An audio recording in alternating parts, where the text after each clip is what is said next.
chug, chug, chug, chug, chug, chug, chug, chug, chug,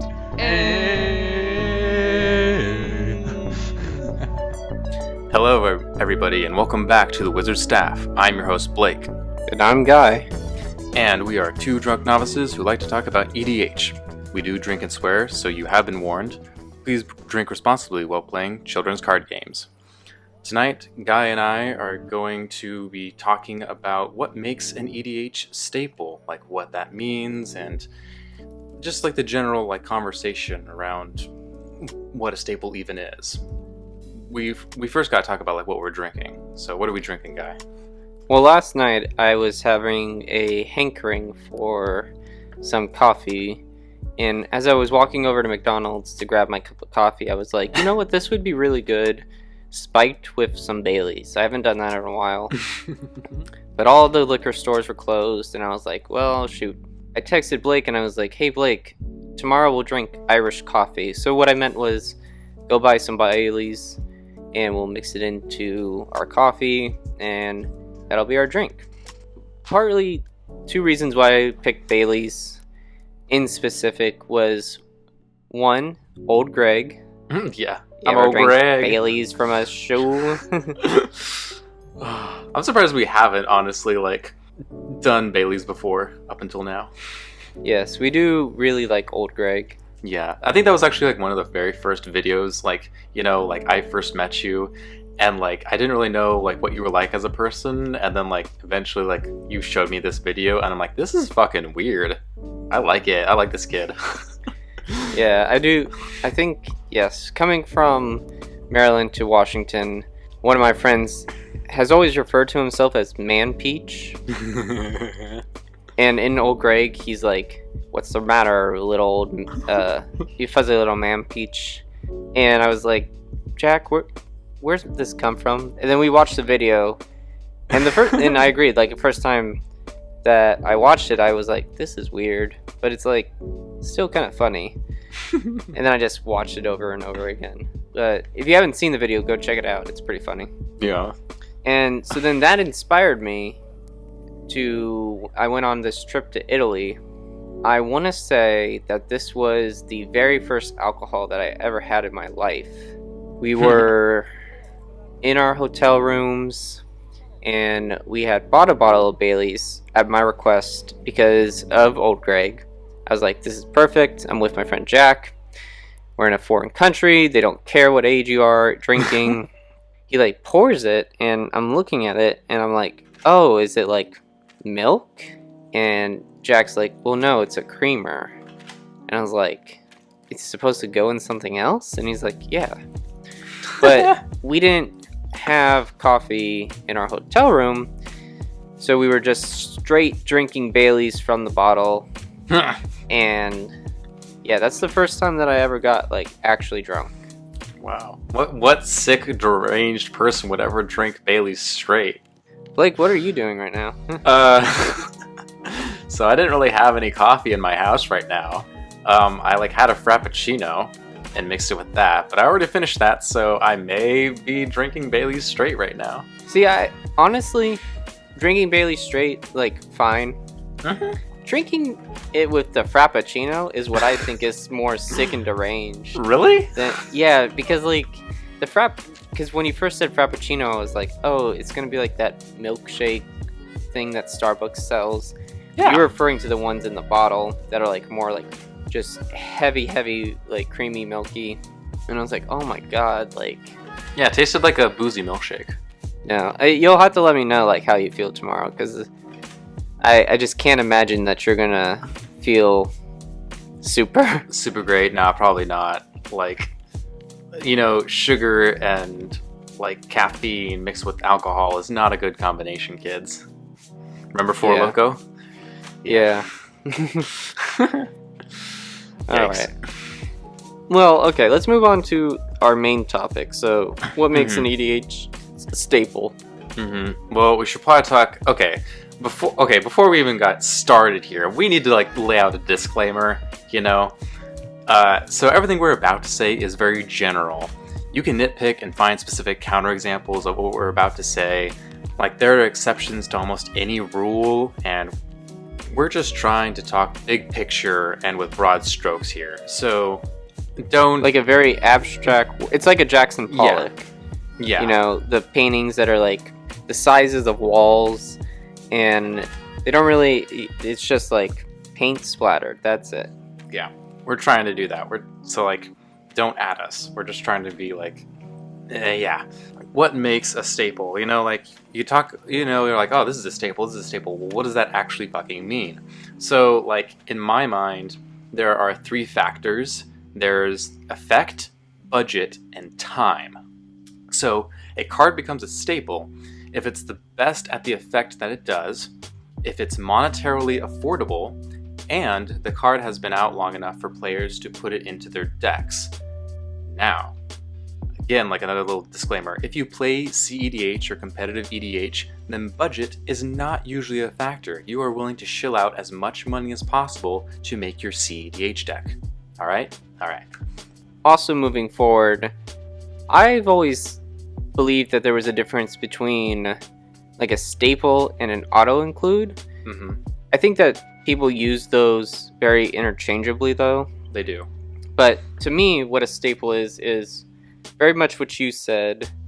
It's a card that is best, or one of the best, for what it does, and can be affordable and flexible enough to be put into any deck. And then an auto-include is more specific. So I think the perfect example I have is Avacyn. A auto-include for Avacyn is Wrath of God, because that card, Wrath of God, just plays so well into Avacyn's strategies. You want to wipe the board, but have all your stuff stay. So,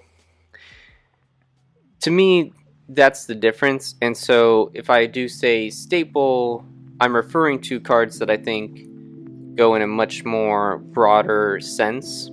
Whereas like many multiple decks. Right. And whereas auto-include, Wrath of God is an auto-include in Avacyn, but it's not an auto-include in every white deck. Yeah, I'd agree with that pretty much spot on, because they are really used interchangeably, and I think you said that perfectly, and I'm not really going to add anything to that because you summarized it pretty well. Oh, thank you. Yeah. Good. I'm going to give you a little clap here. Now that guy has said something like worth value, we're going to end the podcast now. Just going to cut out everything you say now. Just delete. It's all just you talking to yourself. I mean, pretty much. I won't even like delete your stuff. I'm just gonna like put my raw audio in, so there's like these long pauses, so people know that you were meant to be there. But I'm like, no, he's not gonna be here. All right, so we're like best friends, everybody. It's okay. Again, Anywho. Episode 50. Yeah. Well, episode 51 now. Yeah. Now let's actually talk about some examples, okay? So like, what's a good example of a staple? So I think I had to think about this for a little bit, but I think one of the best examples is a card called Swords to Plowshares. And I've never heard of this card. Oh, wow. Then there's also like Path to Exile. So they're pretty similar. So like, why are these a staple? Effect. They are the best removal. They exile any creature for only 1 white mana at instant speed, and the benefit to your opponent from the life gain or the land ramp is incredibly minimal. All of those factors make this card amazing. The benefit far outweighs the negative. So then there's also budget. This card has been reprinted many times, therefore it's like pretty cheap. And then there's also the factor of time, which this card was first printed in Alpha, the very first set that Magic has ever had. And also, I don't think I've stated this, but like, these 3 categories, effect, budget, time, they're all very loose categories. Like, they all like kind of are interconnected and can affect one another, like especially budget and time. So just know that there are boundaries, but they're very gray and they're movable. They're not set in stone. Okay, again, don't at me. So Alright, so we've kind of said like what a good example of a staple is. Like, well, what's a bad example?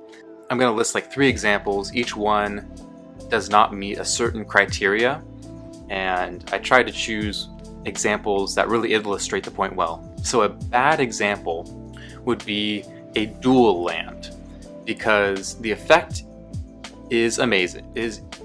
Yes, it's the best land. They're the best lands at tapping for 2 colors of mana. However, they are not budget.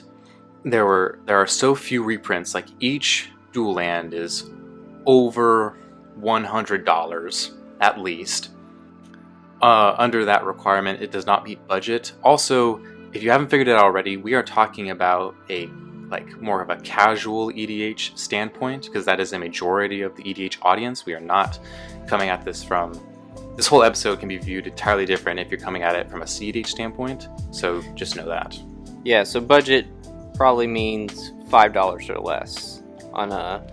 Would you agree with that, like, for the most part? Yeah, it's a little bit difficult, but I feel like $5 to $10 is a pretty good marking post. It's again one of those things that's like not set in stone, but it's like a fairly good marker.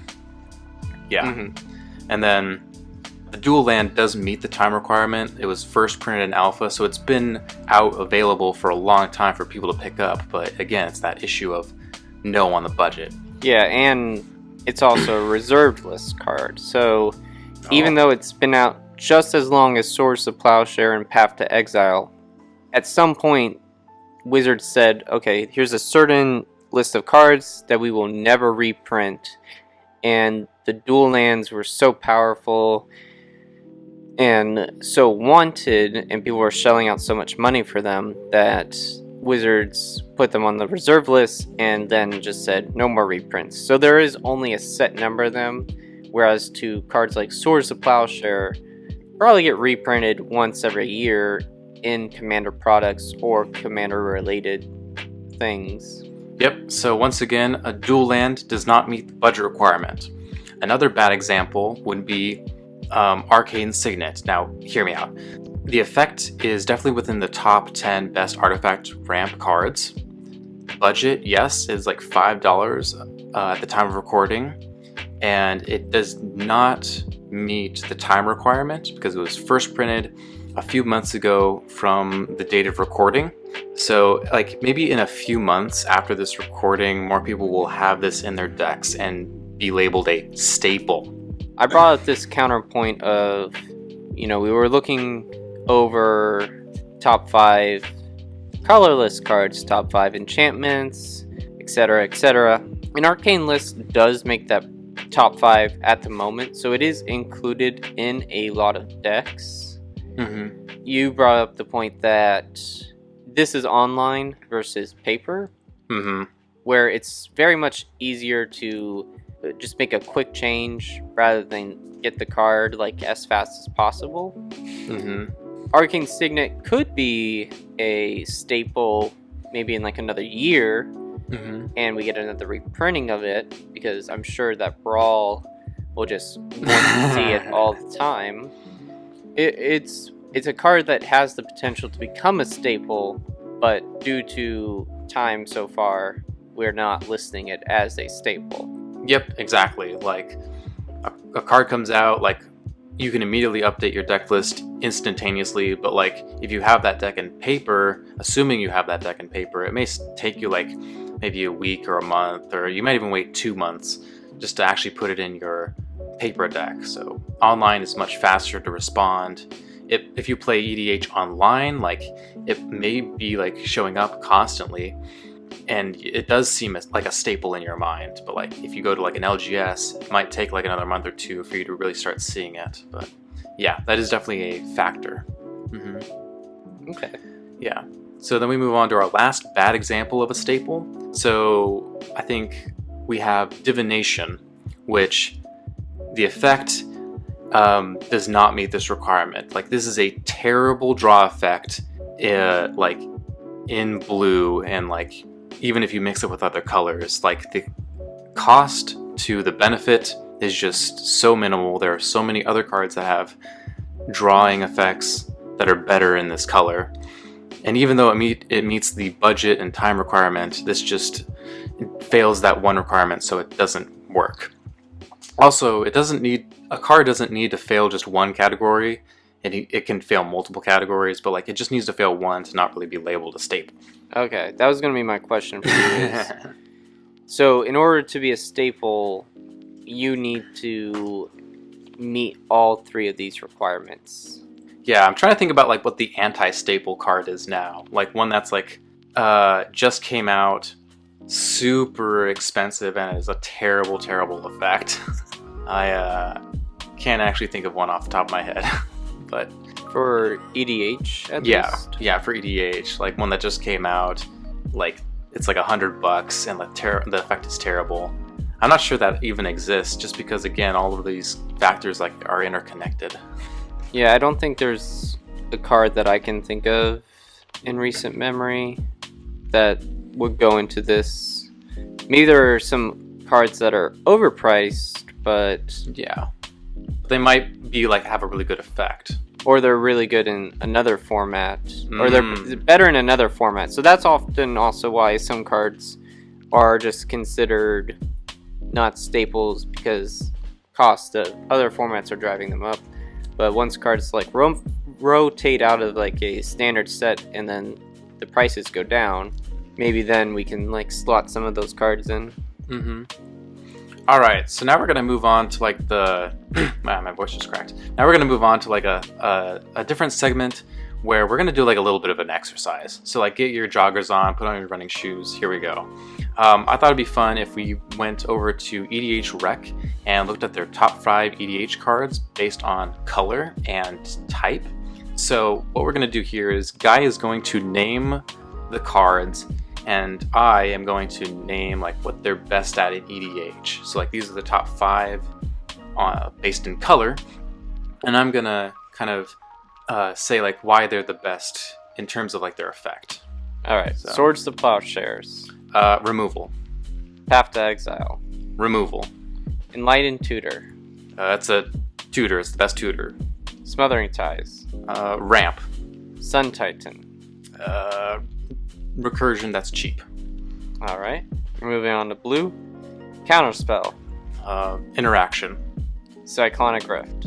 Interaction. Brainstorm. Draw. Well, it's funny. I was listening to a podcast just to get a little off topic, but I've heard this like really profound statement about Brainstorm and how probably 90% of players play it incorrectly, and I'm like, so I'm probably part of that 90%. So you're part of the problem. How am I supposed to play Brainstorm? And that might be something I look up later, but I was just like, wow, that's pretty bold, and also like hot take. What are they doing wrong, and how can I be playing it better? I think, but we'll just move on. Yeah. Rhystic Study. Draw. Mystical Tutor. Tutor. Black. Demonic Tutor. Tutoring. Okay, well, okay, never mind. Because I was gonna say like, well, here, Blake. So we got Mystical Tutor, and now we got Demonic Tutor. Mystical Tutor is a tutor, but it's only specifically for instants and sorceries. Yep. But Demonic is actually the true best tutor. Any card. Yes. But, alright. So, and then you got Diabolic Tutor. Which is also a tutor, but it's like 4 mana and like way less money. So, which one's the staple here? Demonic Tutor or Diabolic Tutor? Well, this is why we had the disclaimer guy. Okay. Yeah. If anyone has problems with this episode, I'll just be like, disclaimer. Alright. You'll probably be saying that to I didn't me make this list. Times. I didn't make this list. Alright. Chose to include it, but I didn't make it. Phyrexian Arena. Card draw. Vampiric Tutor. Tutoring. Blood Artist. This one's a little bit complicated, but a potential combo piece. Alright. Chaos Warp. Now we're in red. Yeah, removal.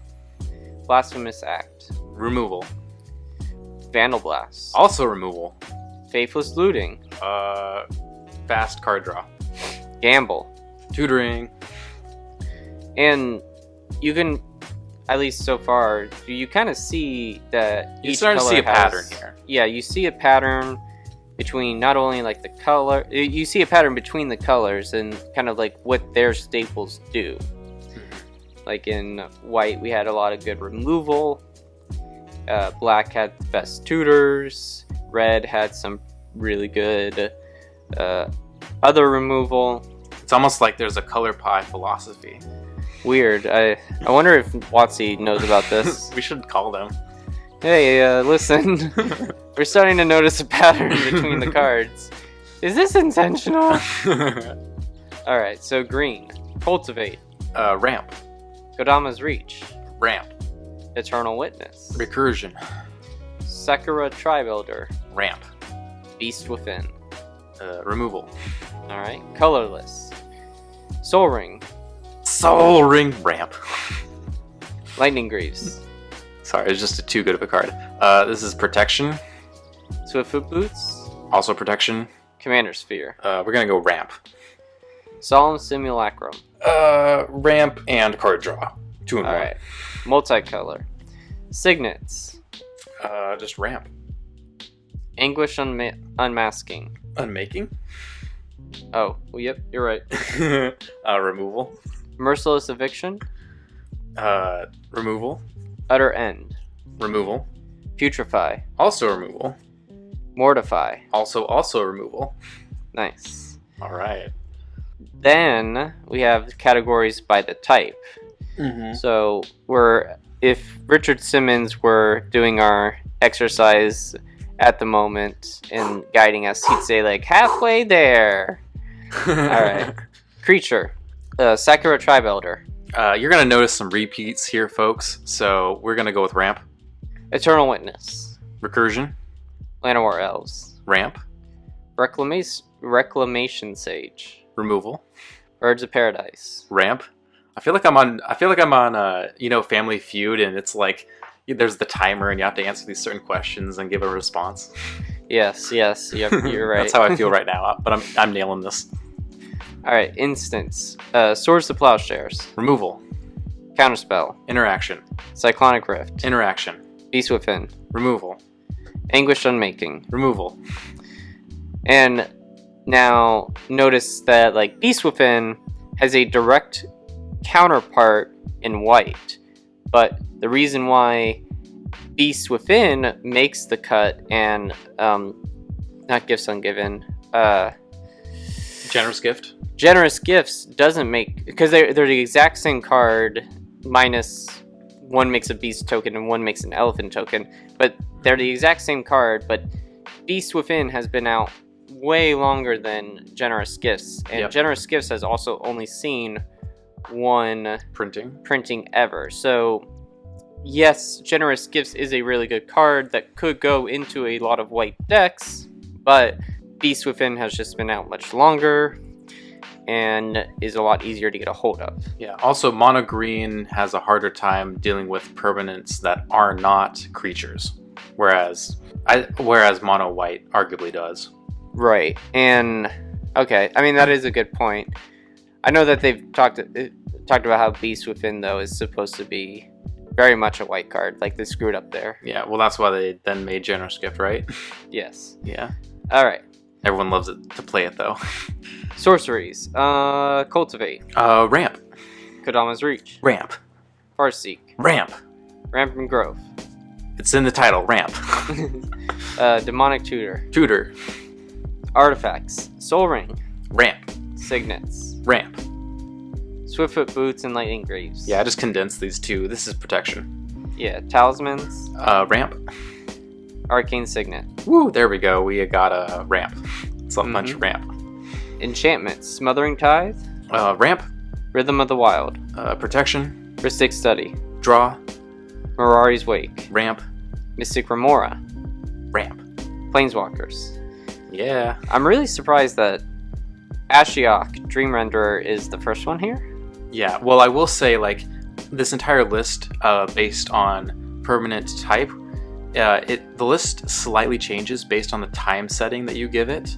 So we are currently operating on a weekly, like within the last week, this is what the top 5 were. If you look at older ones, Ashiok is not higher up because Ashiok is a relatively new card.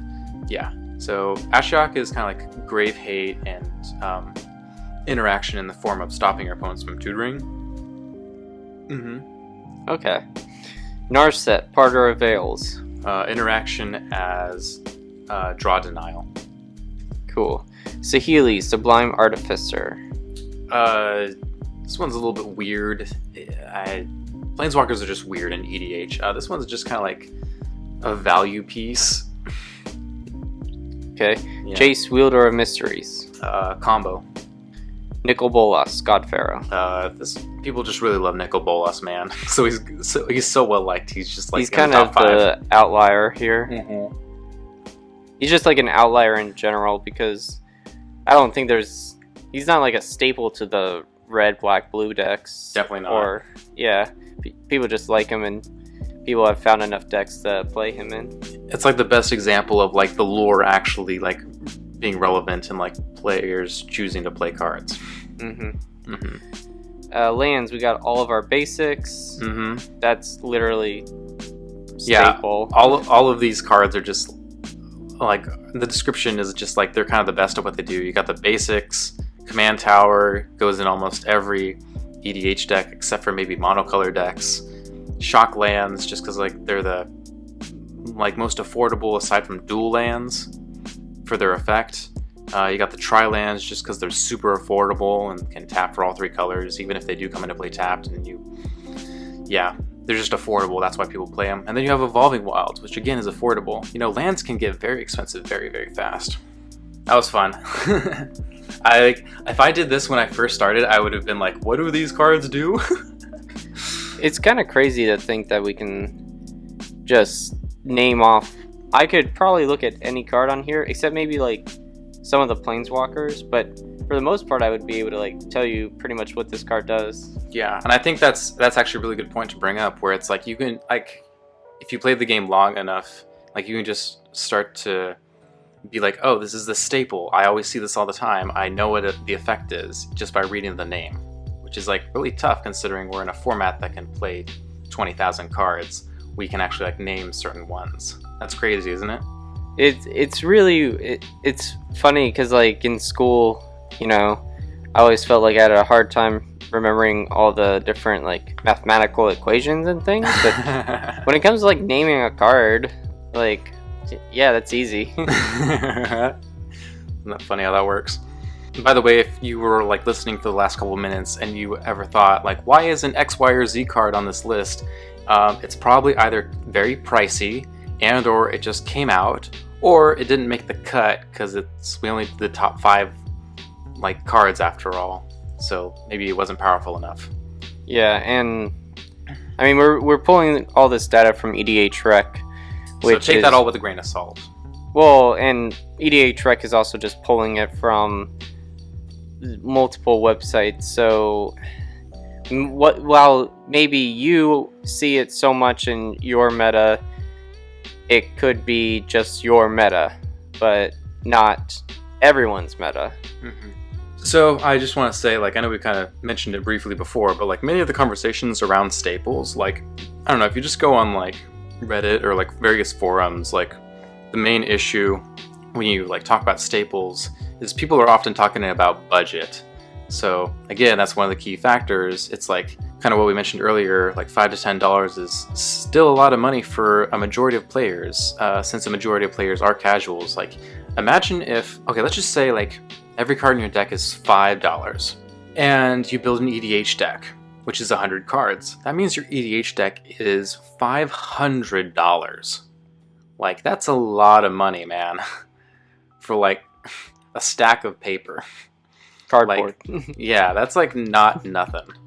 Like, that is substantial. And then like just imagine if like every card was 10. Like, that's a $1,000 in your hand. And like I've gotten to that point with some of my decks that I'm just like, you know, budget is like a real thing. It's like why it's one of the most talked about topics in any card game. Any card game, not just Magic, but Yu-Gi-Oh! And Pokemon and any other. So just keep that in mind. Now we're kind of going to move on. And I just kind of want to talk about like the life cycle of a staple. we kind of mentioned how all this is interconnected, so I just kind of want to give a model as to how this usually plays out, right? It's the circle of life. I hate you so much. And it moves us all. I'm gonna try to give the animated version and not the live action 3D version here. Are you singing? I am singing pretty bad? No. So like a card gets revealed, right? And we all kind of like talk about it like crazy, and we're like, this is a new staple, oh my god. And then it's like relatively cheap upon its release, and it takes like a month to maybe a year for players to incorporate that card into their decks. If the card does not get reprinted in future sets or expansions or premium products, then its price will slowly rise, and then it may become so expensive that the average EDH player can't afford it anymore, and it kind of loses its staple label. And then from there, so that's kind of like the general model of it. Again, there's exceptions to everything. That's generally how it goes. But a card has this, in my mind, it kind of has this sweet spot where you need to like meet all three of those factors. It really does just change over time. The effect really doesn't change over time. Well, it can actually, because better cards could be reprinted. Better cards could be either reprinted so that they are more available to, what we were considering the staple at that time, or just better cards could be printed out of the blue. Like, maybe tomorrow they announce a 0-cost white card that, exiles target creature. Instant speed. I don't know. It'll happen. And then there's budget, which is probably the most flexible category. This is always changing, literally always, even by a couple cents. And like usually the more reprints, usually the lower the budget is. The fewer the reprints, the higher the budget. And then time is time. An abstract concept. Time isn't linear. Anyway. So, staples. We've talked about this for about 35 minutes now. Mm-hmm. And we still don't know shit. Yeah, let's kind of like take a lot of what we've had and kind of label some of like the pros and cons of EDH staples in general. So, some of the pros that I have, and you can either agree or disagree with me, but so pros to having staples, just like in general for a format. They are powerful cards that all players have access to that allows for a balance of power between decks. And that way nobody's more butthurt about not being able to play a certain card.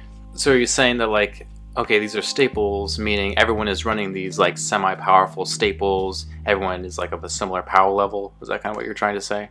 Right, it's, if I have my white deck and I'm playing against someone else who has a white deck, I can generally expect that he and I will share at least 7 cards together. So like Smothering Tides, Source of Plowshares, Path to Exile, stuff like that. That is true. Yeah. And next point, cards that are considered staples, such as Sol Ring and Command Tower, have seen a decent number of reprints, which helps everyone be able to have access to them. So the more that we're able to play certain cards as like these staples, the more that WotC will recognize that these are cards that players need to have access to. Okay, so like you're saying, like it's kind of like a self-fulfilling prophecy. Like a card like meets all 3 requirements, becomes a staple. We play with them, we label them staple. We tell WotC, they're like, hey, this is a staple. Like it's starting to get pricey. Can you reprint it?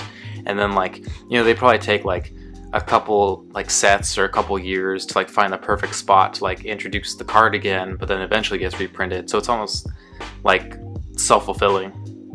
Right, and I know that they have like a list of cards that we would probably consider staples, but are now getting like outside of that price range. And I do know it's just because like you can't reprint Damnation into a standard set all the time. Mm-hmm. Just because standard. I was just listening to that episode. It's a whole other game where you need to consider different aspects that use the same card. So it really just depends. Okay.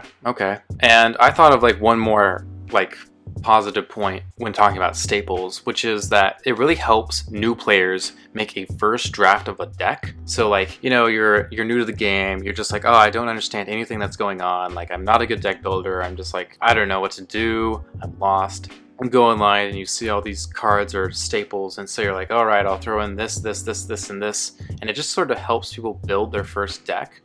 Because like when like you're trying to deck build and you have like an empty canvas, it's so intimidating to like even put anything on. So and like Mark has talked about this in his podcast, where like you just draw a squiggle and from there you can like start to like actually make a painting. It's sort of like that, where the staple is just throw those in, and then from there you can start to like work around them as a new player.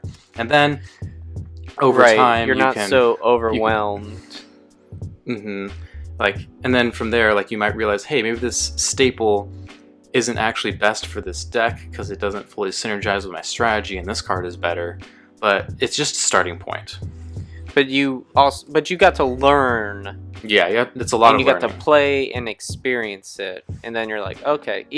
And I recognize that this card probably is very good in a lot of white decks, but it's not the deck that I am actually trying to play. So yes, it is good to kind of like be able to pick like almost good stuff and then be able to like fine tune from there, because you'll be able to like play and see like, oh, okay, I actually need XYZ for an effect, not Swords of Plowshare. So like, what are some what's some arguments that can be made that like maybe staples aren't the best thing for the format, or just in general? Yeah, so I know that this was one that was brought up when Arcane Signet was being printed. Oh yeah, that shitstorm was great. Yeah, the idea that, Arcane Signet is a card that is going to lead to less creative deck building, because it will definitely want to see play in 95% of decks. I mean, I'm actually on the side that like it could go into almost any deck, even like monocolor decks, just because I think Arcane Signet can replace the Diamond Cycle. They enter in tapped for 2 mana and tap for 1 color, but Arcane Signet will just, do that better. Yeah, so I think that the Diamond Cycle is pretty irrelevant now. It's been pushed out. Yeah, so Arcane Signet just comes in and just takes the slot of those cards instead. So it just leads to you having to have only 96 cards that you need to choose from, because you'll have your Command Tower and Soul Ring. Yeah, I know that's kind of like often a meme that like every commander deck you only have to like make 98 cards because like Soul Ring always goes in a deck, but that's like a different, like we'll get to that later. Yeah, this is actually a really interesting topic where like it's actually like a pretty big topic that could almost be talked about on its own for a while. But it's like, okay, like a new staple comes out, and what is the nature of that new card? Does it then replace a pre-existing staple, or does it simply get added to the deck, and that like alongside that previous older staple? So is it additive or is it replacing? And you kind of have to evaluate each new card as it comes out. But I would kind of agree with you where like if cards are constantly like replacing each other across all EDH decks, that will lead to power creep. I know everyone is very afraid of power creep in EDH, but like, let me tell you, coming from Yu-Gi-Oh, power creep is so slow. Like, it's gonna take years to like actually be an issue. Oh my god. Thoughts Oracle? Yeah, like, again, it took how many years for that card to come out? Yeah. The Yu-Gi-Oh meta changes every like 6 months or whatever. Yeah. That's like a whole nother topic on its own. But yeah, so it's like, is something additive or is something replacing? And so like an example would be like Assassin's Trophy. Do you like then replace Abrupt Decay, or do you simply add it to your removal package? And with the example you gave, Arcane Signet, yeah, like it kind of makes sense. Like Arcane Signet replaced, it pushed out a lot of the previous Mana Rock ramp package in a lot of decks. Now, then you can also bring up the point of, players are allowed to play at different power levels. You can choose not to play this really good mana rock. You could like build a super casual jank deck that like doesn't run the best 10 mana rocks and won't include Arcane Signet. I think that's just good to remind people, like, certain cards may be staples if you're trying to be more like consistent, not even necessarily competitive, like casual, competitive or more consistent. But like you can totally build like jank decks and like just do whatever and not include you can not include staples.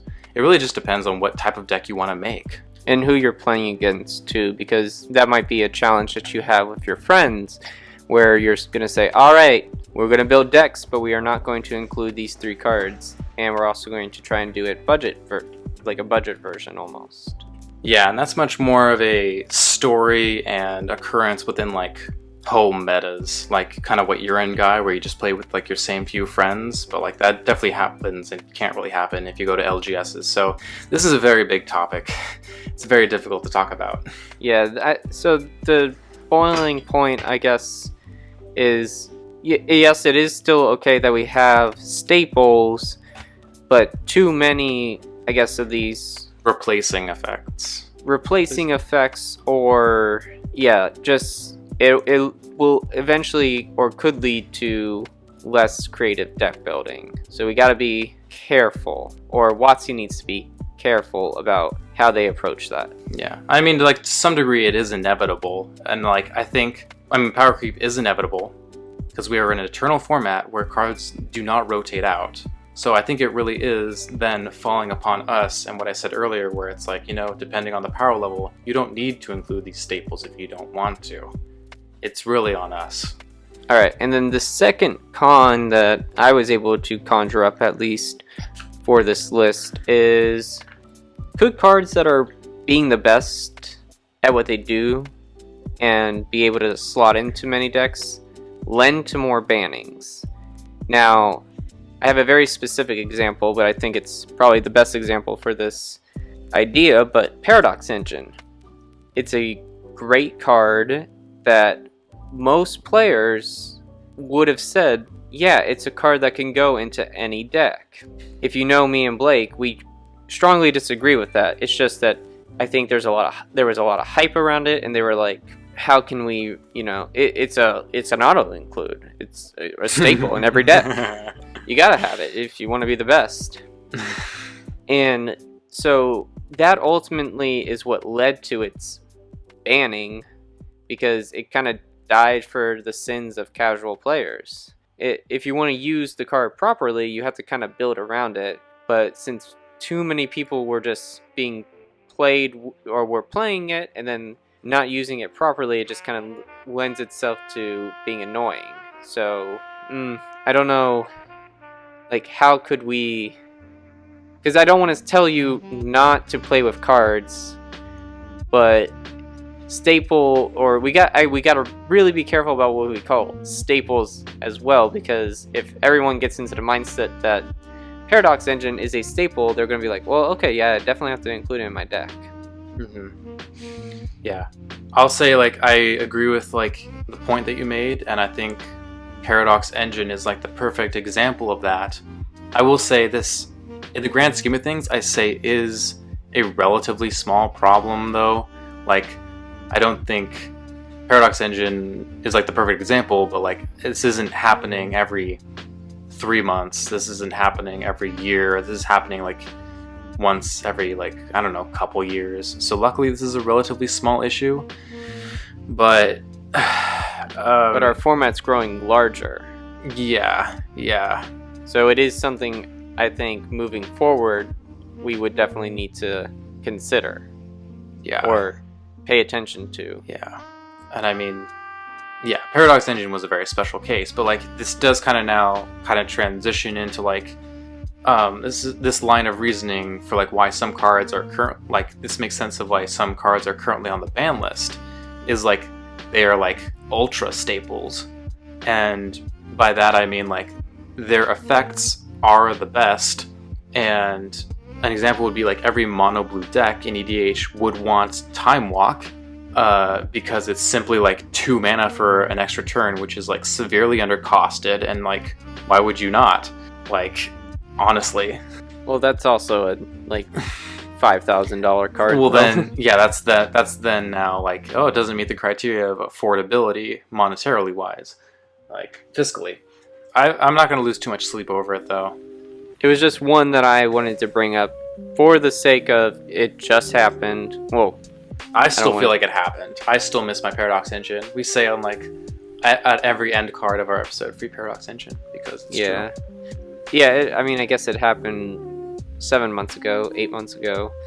But it is, yes, moving forward, as our format grows larger, we do need to be wary of what we label as staples to avoid other problems. Let me put you on the spot here, Guy. Are there any cards that currently exist that are like labeled staples that you think are potentially like approaching this problem of becoming banned because they're like becoming ultra staples? While I don't think that there are any cards that I would say are, you know, granted being on the same kind of like, we got to keep an eye out on this, like on a watch list almost. Paradox Engine also isn't that new of a card. It came out in Kaladesh. It's something that I think, you know, it could happen again really quickly. So maybe in the next couple sets, years, something like this again will happen. So it just kind of depends. Yeah, that is true. Because if you look across other formats, I know like WotC like makes like cards that like then become banned in almost every format. Oko. And so like it raises a lot of concern. And like there's some people that have very little faith in WotC printing new cards, and some people who have a lot, some people in the middle. So everyone's on a different level. So that is true. I guess one question to kind of wrap things up here, because I feel like this is pretty good in terms of talking about all aspects about staples from every angle, is do you think there is any card that goes in every single EDH deck? Yes, I do believe that there is one card that could go into every single EDH deck. There's two cards, I guess, that I think could go into any single EDH deck. One being pretty affordable and one not being affordable. Do you want to take a guess what I'm thinking of? I'm kind of like trying to figure it out. I feel like also I'm gonna say I'm also gonna like clarify the question: should you play these cards in every deck? Yes. Okay. Well, I feel like the obvious one that most people will say will be Soul Ring. Soul Ring is not what I'm thinking of, just because Man, you got me stumped. I don't know. Just tell your cards, man. All right. Command Tower. Okay. And Cavern of Souls. Cavern of Souls. Okay, so lands.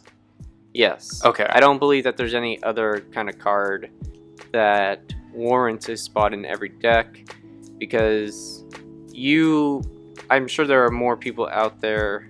I mean, I bet a lot of people are playing Soul Ring, but like how you don't play Soul Ring in Sigarda because you're relying on all of your Enchantress and enchantments to ramp you instead. Yeah, I specifically don't run Soul Ring in that deck because you are a land-based ramp deck that runs Stony Silence, and for anyone who hasn't played against Stony Silence, that card fucks. Like, that card's amazing. It's like your artifacts don't work, your equipment don't work. It's just backbreaking. So it's like I'm not gonna shoot myself in my own foot. Yeah. So to me, Command Tower. Yeah, you could just slot Command Tower into any deck, and it's almost like running a basic. It's not like there's no harm, I guess, in running Command Tower in a deck. But well, here's my counterpoint. What if you're running a monocolored deck that cares about like the number of basics you have, like Extraplanar Lens or High Tide or something like that? Also, you're not screwed over by Blood Moon. You're not screwed over by Back to Basics. I'm putting on the spot here. maybe we'll. I don't know. I still think like. All right, maybe we take Command Tower out. Though I do... No, okay, so yeah, maybe we'll take Command Tower out. I think you convinced me there. But I almost feel like Cavern of Souls, I would still say like yes, because who wouldn't want, to be able to say that their commander is uncounterable. Yeah, I guess the only question is... It's like a $55-$60 card now. Yeah, that's the problem. It's like it's kind of out of that budget requirement of $5 to $10. Yeah, can you imagine Cavern of Souls ever coming down to that low? If Cavern of Souls was ever $5, there's like a good chance that it would be a staple. But then again, my arguments of Blood Moon, Back to Basics, and again, what if you're in a monocolor deck? Do you care that much that you make it uncounterable? So I'm like nitpicking. I'm like, Cavern of Souls is still... I think Back to Basics and Blood Moon are... I mean, they're two cards, and I wouldn't even say like Blood Moon is a staple. I would say that Cavern of Souls is more of a staple in any deck rather than Blood Moon showing up in another mono red deck, because that's, I feel like, where you would want to play it most. Same with Back to Basics in a mono blue deck. Okay. Because there's two decks versus like there's like 25, 26 different color pairings. Something like that. Yeah. So Cavern of Souls, those two cards you mentioned I feel like that's a pretty much negligible to say, yeah, Cavern of Souls could be run in any deck. I mean, you put up a good case, but I still maintain the fact that like there is no single card that goes into every single deck. I feel like the closest ones are Command Tower and Soul Ring, but again, there's like the exceptions. Like there's the rare exceptions, but there are exceptions. So, I think that kind of like is kind of cool that like, hey, there's an exception to everything. So overall, staples, they're fine. They are definitely like the building blocks of any format. Yeah. And I think the game would be a lot less structured without them in general. So overall, they're a good thing, I think. Overall, definitely a good thing. Definitely check out like EDH Recast when you want to like, know almost what those staples are. But yeah, we haven't done a staples episode. And this is surprising. Yeah, it's one of the more like common topics I feel like that EDH podcasts talk about, and it's taken us 50 some episodes to get to it. So good on us.